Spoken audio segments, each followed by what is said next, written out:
I think when we think about the concept of innovation, we still tend to think about it in a particular manner.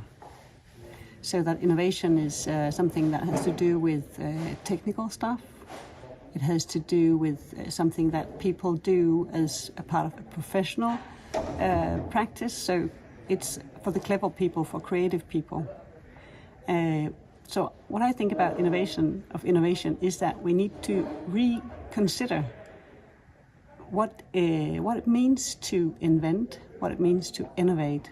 And we do that as part of our everyday practices as well. And if you consider that over a longer range of time, those little changes in a practice can actually become the new strategic, or sort of push the strategic direction of an organization towards something else. So the little changes, the incremental part of innovation, is sometimes more powerful than we tend to think.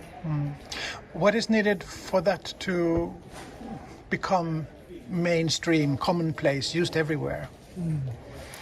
I think a lot of organizations struggle with finding ways to leverage the knowledge and find ways of connecting it to overall strategic decisions about how you organize and how you manage.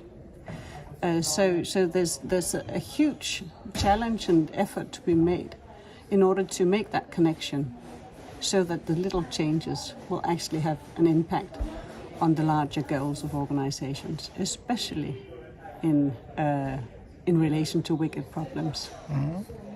It's not enough to just change in the little scale. You need to have the larger perspective. One of the potential larger perspective can be what we can call the Nordic model of this. Talk me through what that can be. Well, what I think is interesting about this Nordic model is that it is a tradition for learning that is that can in the best case make a connection between bottom up and top down approaches, because it has this democratic, or perhaps not democratic is the right word here, but it can leverage the knowledge from the local practices of an organization where the work is done, and challenge that into the awareness of managers on top levels. However, if we consider this in relation to public organizations, politically driven organizations, there's still a lot of work to be done. So I don't think this is like a secret salt that you just add.